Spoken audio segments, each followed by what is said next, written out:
আসসালামু আলাইকুম প্রিয় দর্শক। এই ভিডিওতে আমরা জানতে চলেছি দুনিয়ার সবচেয়ে শক্তিশালী জাতি আদ জাতির ধ্বংসের সত্য ইতিহাস এবং হুদ আলাইসাল্লামের পূর্ণ জীবনী সম্পর্কে, যা হয়তো আপনাদের আগে জানা ছিল না। আদ জাতি কারা ছিল? হজরত নূহ আলাইসাল্লামের জাতি মহাপ্লাবনে ধ্বংস হওয়ার পর পৃথিবীতে আবার মানুষের সংখ্যা বৃদ্ধি পেতে লাগলো। সময়ের সাথে সাথে মানুষ আল্লাহর নির্দেশনা ভুলতে শুরু করলো। নতুন নতুন জাতি গড়ে উঠল। তাদের মধ্যে অন্যতম ছিল শক্তিশালী ও প্রভাবশালী আদ জাতি।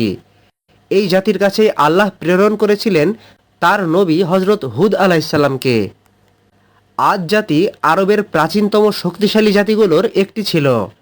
তারা বসবাস করত আহকাফ অঞ্চলে।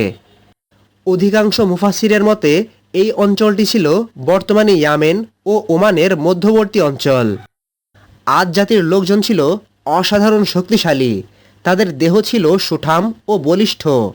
তারা বিশাল বিশাল অট্টালিকা নির্মাণ করত। তারা উন্নত সভ্যতা গড়ে তুলেছিল।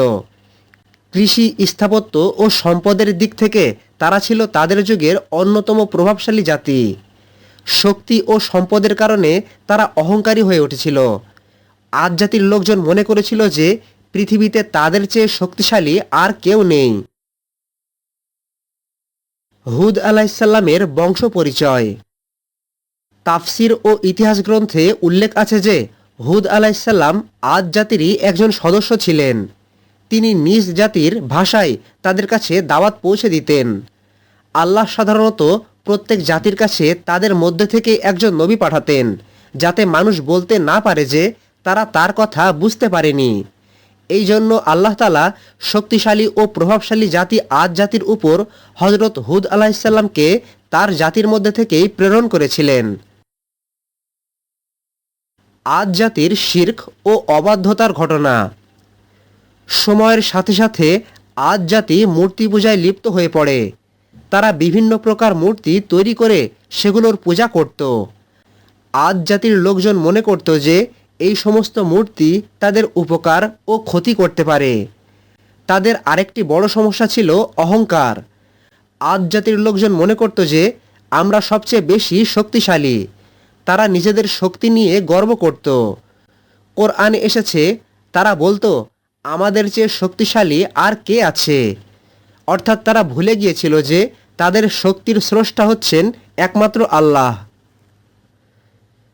হুদ আলাইসাল্লামের দাওয়াতের ঘটনা।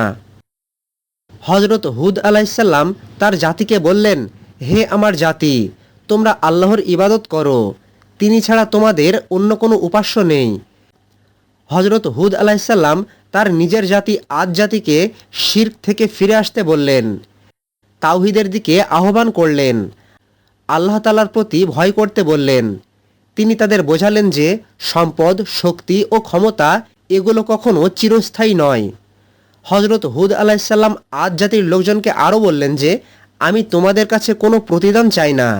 আমার প্রতিদান তো কেবল আল্লাহ তাআলার কাছেই রয়েছে।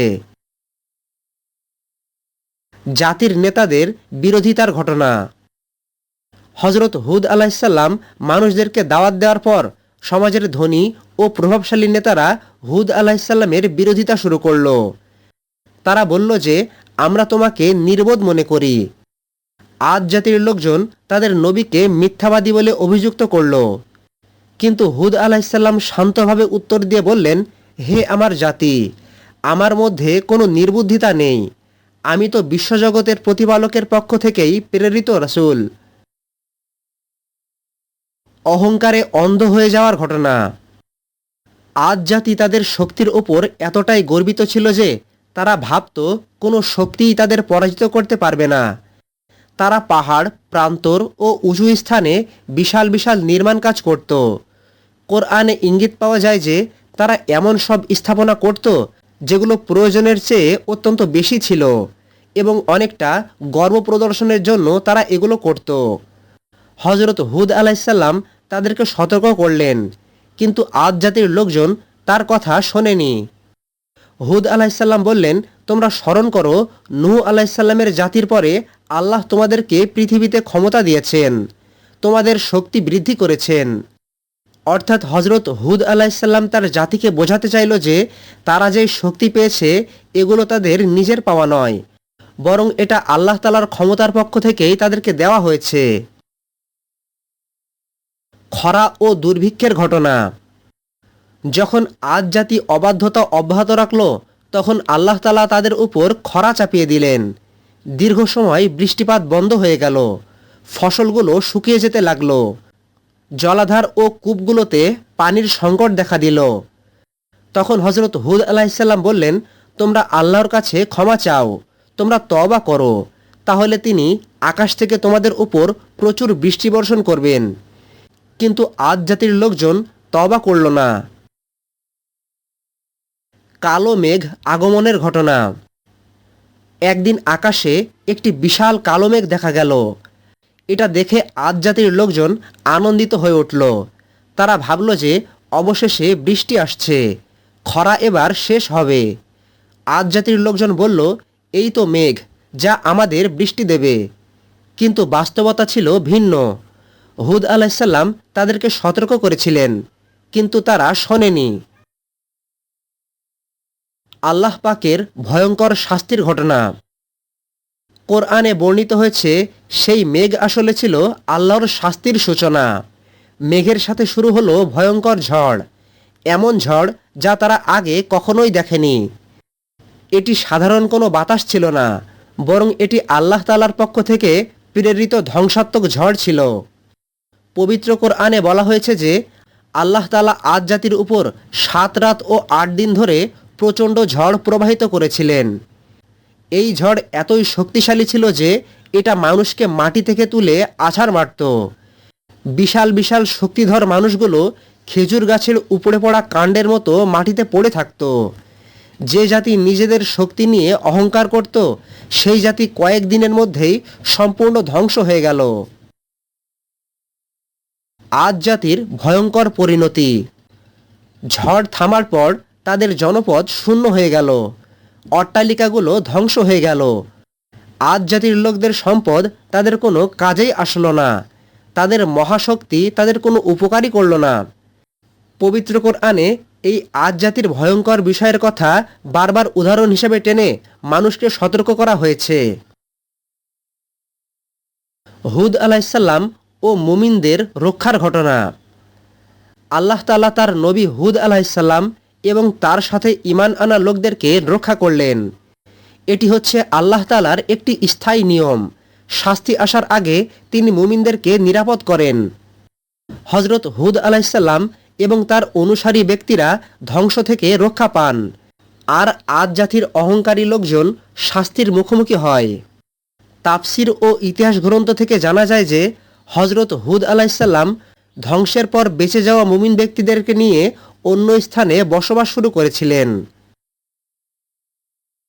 হুদ আলাইসাল্লামের কাহিনীর শিক্ষা। হজরত হুদ আলাইসাল্লামের জীবনী আমাদের অনেক কিছু শিক্ষা দেয়। তার মধ্যে 1, তাওহীদ হচ্ছে সকল নবীর মূল দাওয়াত। হজরত হুদ আলাইসাল্লামের দাওয়াত ছিল আল্লাহর ইবাদত করো, তার সাথে কাউকে শরিক করো না। 2, অহংকার হচ্ছে ধ্বংসের কারণ। আদ জাতির লোকজন নিজেদের শক্তি নিয়ে অহংকার করেছিল, আর সেই অহংকারই তাদের পতনের কারণ হয়ে গিয়েছিল। 3, সম্পদ ও শক্তি চিরস্থায়ী নয়।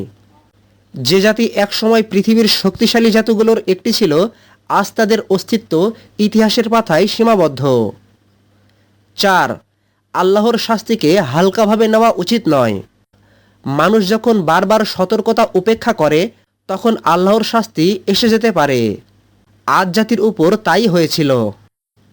এবং 5, মুমিনদের জন্য আল্লাহর সাহায্য নিশ্চিত। হুদ আলাইসাল্লাম ও তার অনুসারীরা শেষ পর্যন্ত রক্ষা পেয়েছিলেন।